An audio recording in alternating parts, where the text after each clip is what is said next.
Day in my life as a cooking inamo. So ngayong araw nga, samahan niyo ako at magluluto ako ng sisig. Matagal ko na kasing kinikrave ang sisig. So yan, hindi naman tayo buntis pero nagkikrave pa rin tayo, di ba? Karaan kasi bumili kami ng sisig at hindi namin nagustuhan yung lasa. Ang mahal-mahal pa naman ng sisig dito. Yung kasi nabili namin, sisig siya pero lagat na ampalaya ang lasa niya. Nung nabili kasi namin siya, sausage siya, may mga black-black siya. Akala namin liver spread yun. Yun pala, nasusunog pala siya doon sa iniihawan nila kaya talagang sunog yung sisig nila. Kaya hindi rin talaga namin naubos yung sisig. Sayang lang, ang mahal-mahal pa naman. Kaya to ko ngayon, gumagawa ako ng sisig para sa amin at mas hindi kami mabitin at mas masarap pa. Sa mga oras na yan, nag-ihiwa na ako ng mga sibuyas na ilalagay ko. Actually, kulang yan. Marami yan. Dinagdagan pa ni mama ko yan. So, habang pinapakuluan ko nga yung mga karne, naghihiwa-hiwa na ako ng mga kailangan kong iba pa. Hinihiwa ko na ngayon kalamansi, sibuyas, at saka yung sili dyan sa mga oras na yan. 2 piraso lang yung nilagay ko dyan kasi syempre may mga kasama kaming mga bata at hindi ko naman talaga siya pinanghang. And then, nung kumukulo na yung karne, tinanggal ko na yung mga dumi-dumi niya sa taas para sa ganun malinis siya habang kumukulo. So, after kong malinisan yan, pakukuloan ko pa ng konti yan kasi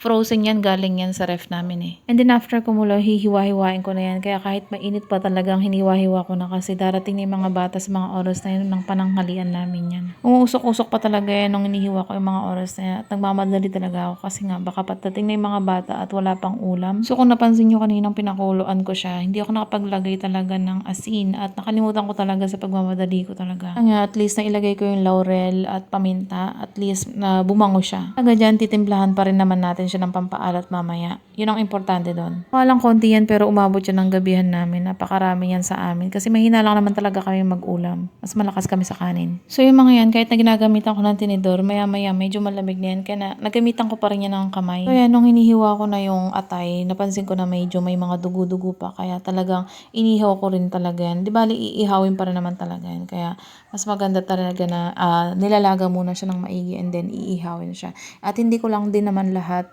inihaw yan. Yung iba dyan ipinirito ko para sa ganun may sipa talaga ng lutong, di ba? So yan, habang naghihiwa-hiwa ako, nagpe-prepare ako sa kusina, yan naman si Mr. ko, pinagpapaapoy ko na ng pag-iihawan ko ng mga atay at ng mga iba pang mga iihawin. Halos kadadating lang ni Mr. ko sa mga oras na yan, galing siya na nagtinda ng umaga doon sa palengke. Dito sa labas namin kasi talaga naman napaka-presko dito. Napakasarap magtambay dito. Kaso hindi lang talaga kami madalas na magtatambay dito kasi mas madalas kami dito sa loob ng bahay. Araw-araw napaka-busy namin. Halos may mga ginagawa kami araw-araw, oras-oras. Talagang hindi rin kami makapagtambay dyan ng matagal. Pero madalas dyan yung nagwawalis kami, naglilinis kami. At napakasarap sa pakiramdam kapag nakikita mo malinis yung kapaligiran mo. Lalong-lalo na dyan sa labas na yan. Plus naglaba rin kasi ako nung gabi kaya kung makikita mo marami talaga akong sampay sa labas. Gusto ko kasi talagang gumagawa ng mga gawaing bahay pagkagabi kasi wala na mga bata, natutulog na sila o kaya nagpapahinga na sila, nakahiga na sila, nagsiselfone na lang talaga. Nakakapagtrabaho talaga ako kapag kagabi. So yun yung mga oras na yun, magpiprito na ako ng isa pang parte ng mga karne, yung kasama dun sa nilaga ko, kasama dun sa mga nahiwa ko. Yan lang naman, so gusto ko lang talaga yung may mga sipa ng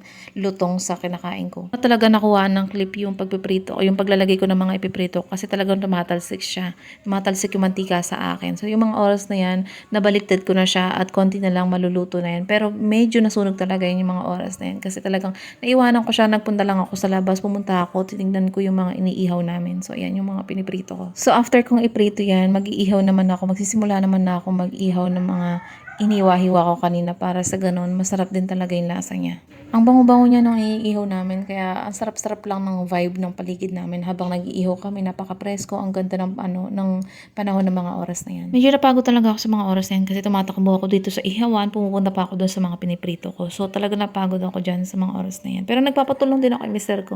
Tinutulungan niya rin ako sa mga oras na yan kasi yung mga bata talaga napakalilikot. So napaka-busy talaga namin ng mga oras na yan. Talagang yung mga bata sinasaway din namin habang may nagsasaway, may nagpapaligo, at talagang lahat kami busy. Hindi lang ako, hindi lang si mama ko at pati si Mr. ko rin sa mga oras na yan. After kong ihawin yung mga iniihaw ko sa labas, ayan, nagsimula na rin ako maghiwa-hiwa and then igigisa ko na yung mga yan. Pinainit ko na yung kawali, nilagyan ko na ng mantika. So bali, nilinis ko yung kawali na yan kasi may mga kung ano nang sunog-sunog kanina nang pinirito ko yung ibang karne. So, bali kung ano yung ginamit ko na pinangprito kanina sa karne, yun lang din ang ipang gigisa ako sa sibuyas na ito. So sa sibuyas lang ang nilagay ko, hindi ko na rin siya ginamitan ng bawang. After kong igisa yung mga sibuyas, halu-haluin ko lang talaga yan hanggang sa mga umuy na siya at maluto-luto na yan. So mapapansin mo talagang konti lang din yung nilagay kong mantika kasi ayaw kong sobrang mantika, nasusuya talaga ako. And then susunod ko na dyan yung liver or yung atay ng baboy. And then, isusunod ko na yung mga iba pang karne. So, yan. Igigisa-gisa lang natin yan. Ihalo-halo natin. Kasi,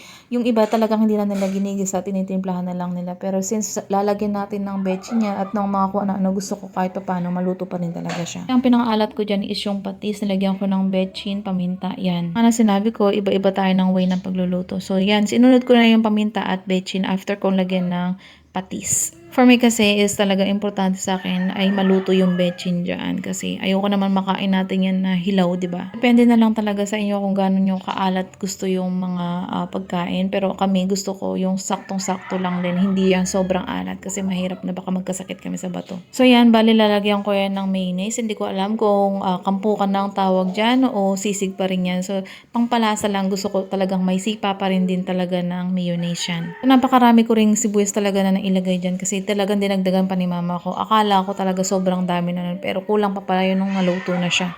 And so, bali halo-haluin ko lang siya since nilagyan ko na uli ng mga kung ano-ano pa. And then, after nyan, isusunod ko na rin naman dyan yung sili na nabili namin. Yung siling pinabili ko na green kay lakay ko at yung siling pula na hindi naman sobrang dami. Kaya hindi talaga mahang yan naluto yan. And then, halo-haluin ko lang din yan.